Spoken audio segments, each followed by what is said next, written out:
Hey everyone, welcome back. So there's a few people on the Chapwood Carry Water Practical Spirituality Facebook group that have had some very, very deep realizations about everything. They have, if you want to call it, had awakenings or, enlightenment, whatever you want to call it. And, it's ironic that when you have these things, it seems like it's just the beginning. It doesn't satisfy. And we're going to go over that today. So stick around. And if you haven't done it, please hit that like and subscribe button down below. And here we go.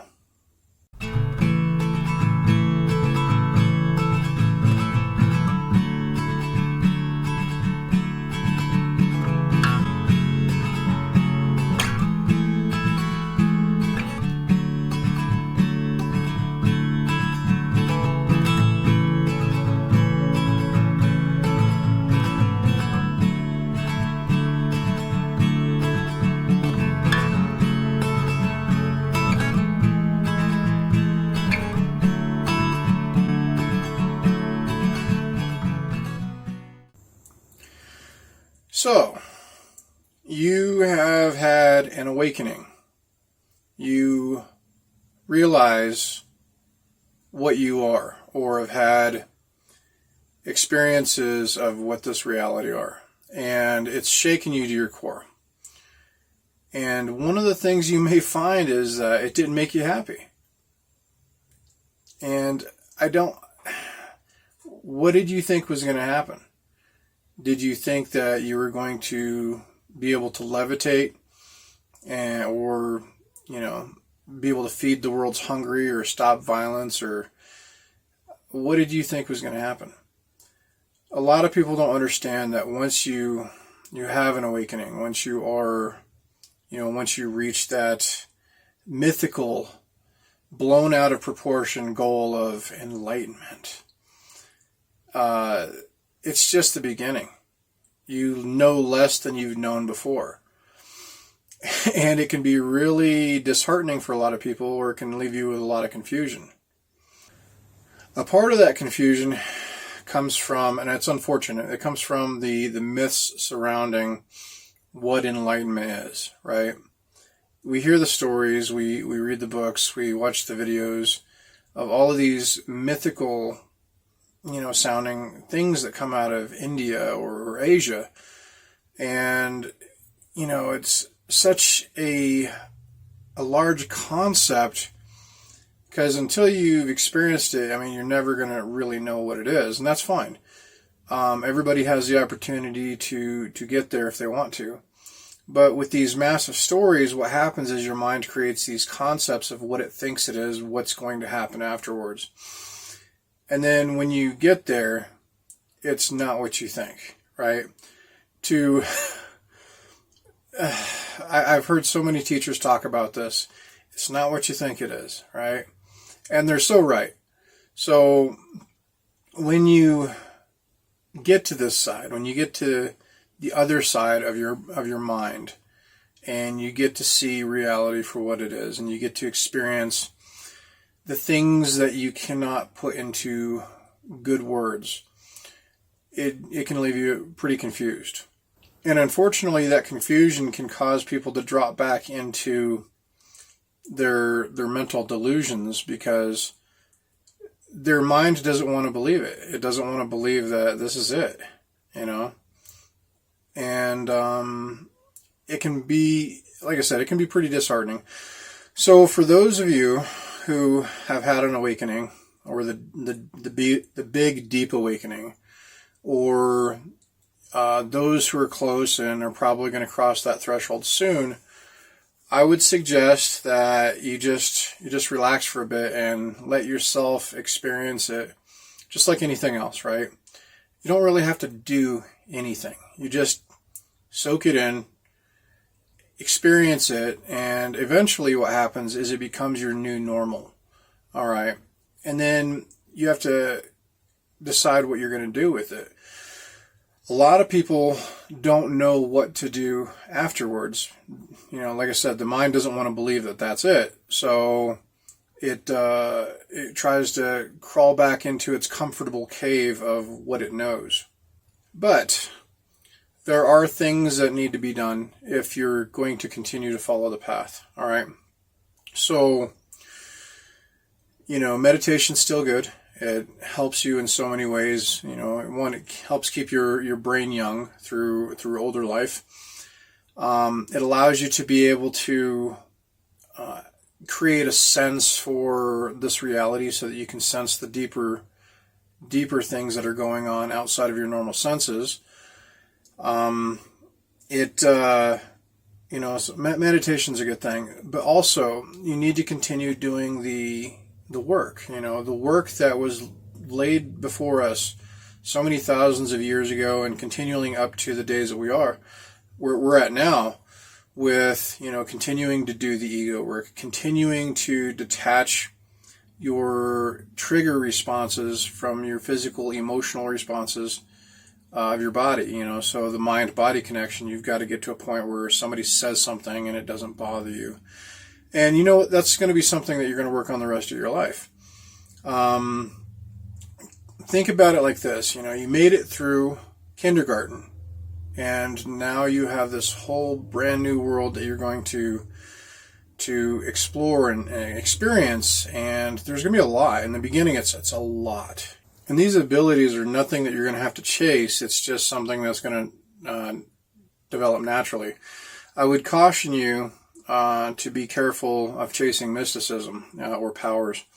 If you don't have a really good handle on your ego, what happens is your ego begins to chase it, and you get drug off of the path of what I call spiritual refinement.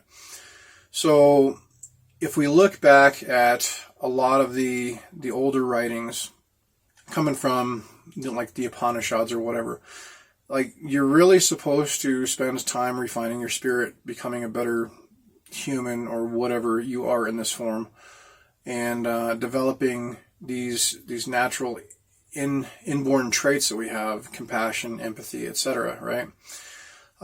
Once you get to a point where you're living effortlessly and you're trusting this energy field around you, then it kind of goes on autopilot, and you don't really worry about anything. You don't really have a need or a want the way that you did before you had these awakenings. And that's a good feeling, to just be able to just relax. I don't really think about what's going to happen tomorrow unless it's, I got to go to work, but I don't worry about it. I pay my bills like everybody else. I go to work like everybody else. But life doesn't always mean it always does, but can become easier. And I think I talked about this in one, maybe two of the other videos before this, where life goes on autopilot, where you begin to live effortlessly. It's one of those things, you just have to experience it to understand it. And the good news is, if this is what you're seeking, if this is what you want, you're going to achieve it, as long as you continue on. If you quit, obviously it's not going to happen. But Yogananda and all of these other, prominent yogis and spiritual teachers say the same thing. If you're seeking, you will find. So, what I can tell you is that if you haven't gotten here yet, if you are not experiencing this side of awakening, then continue on. And I'm telling you, I keep saying this over and over and over again, ego work is the big key, right? It's all about separating from the person that you think you are, your inner voice. And once you get through that part, then everything else just falls into place effortlessly, and you'll be more grounded. People who have big mystical experiences right off the bat and no good grounding on ego work have a really tough time too. Sometimes they develop weird complexes, like some people develop messiah complexes where they think they're the one who's going to come and change everything and make the world a better place. And they're moving from a sense of ego, a sense of mind, instead of from a genuine place, and they don't even realize it. And that's a hard thing for people to accept, that you believe you're being genuine, but you don't know that the motives that you have are strictly coming from ego. So that's just one more thing to be careful of. One of the other things I've noticed with some of the newly awakened is some of the newly awakened people, like their power, kundalini, whatever you want to call it, just explodes all over the place. Like they are just spewing this stuff out of them as their energy centers seem to awaken. And, they'll, get tingly skin or feel like they're catching on fire or like just supercharged.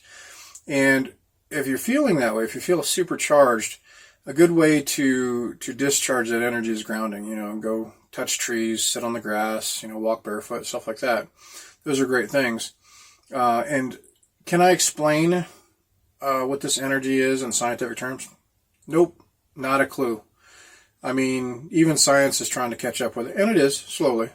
Maybe in another 50 to 100 years we'll know more about it, but right now it still falls out of the scope of accepted science, and that's fine.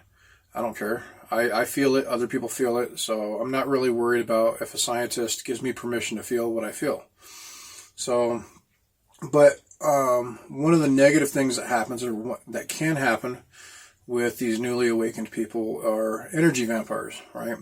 So as you begin to discharge this energy from yourself, to like have it come out, and it permeates everything, and is powerful in the beginning. Sometimes the bad people, energy vampires, or people with very egotistical intents, they will gravitate towards you, and it's a really good time to become taken advantage of. You see this a lot with the newly awakened. They get preyed upon by other people that are still living very heavily in ego. And in cases like that, I would suggest that you learn how to do a protective practice, learn how to get involved with creating structures in your mind, using your imagination, because this is the center of all magic, right? If anybody has any questions about how to do that, you can contact me and I'll talk you through it. There are some other methods, some physical methods where you actually have an item that helps protect you. But really all of it, if you learn how to do it mentally, you get to a point where you can do it without needing any other object or person to help you out. And I'll tell you what, this is some really woo-woo stuff. If you had asked me 3 or 4 years ago what I thought about all this, I would have told you it's BS and whatever. But here I am living it, watching it happen in my daily life. So I had to let go of a lot of concepts that I thought I knew to be able to start opening up to a lot of this stuff. And it's still something I don't like to talk about with a lot of people, because it does sound exactly what it sounds like. It sounds very woo-woo. And that comes to another point is, there's not a lot of people that or that I know that are on this side of awakening. And, it can be very lonely, but that's where community comes into play. We have groups like this, the Chop Wood Carry Water group. And right now, I can count on one hand, there's probably 3 or 4 people from the group that since I've started the group have actually gone through the awakening process and are now dealing with the aftermath of that. So congratulations, guys.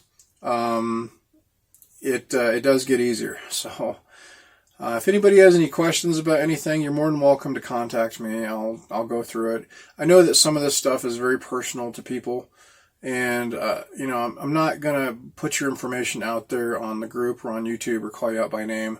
There are no stupid questions when it comes to this stuff, because you don't know what you don't know. All right. So to those of you who are actively seeking to come to this side of awakening, if you feel stuck and you don't have a practice, well, that's possibly one of your problems. You have to have a practice, a sadhana, Okay. And if you don't have one, I can show you the one that I developed on the Chopwood Carry Water Practical Spirituality Facebook group, and that'll help you out a lot too. That'll give you something to start doing. I was contacted yesterday, I believe, by one of the group members who said that their life is changing. You know, work is still stressful. Work is still work, right? And the people that they're around are still behaving the way that they're behaving, but you know, this person is now noticing through the rewiring of the brain, and from negative to positive, that everything is getting easier. You know, things don't bother them as much, and it's happening. Now, the goal isn't just to end there. The goal is to get to a point where you can be happy, and you're not, you know, more happy or happy more often than not happy.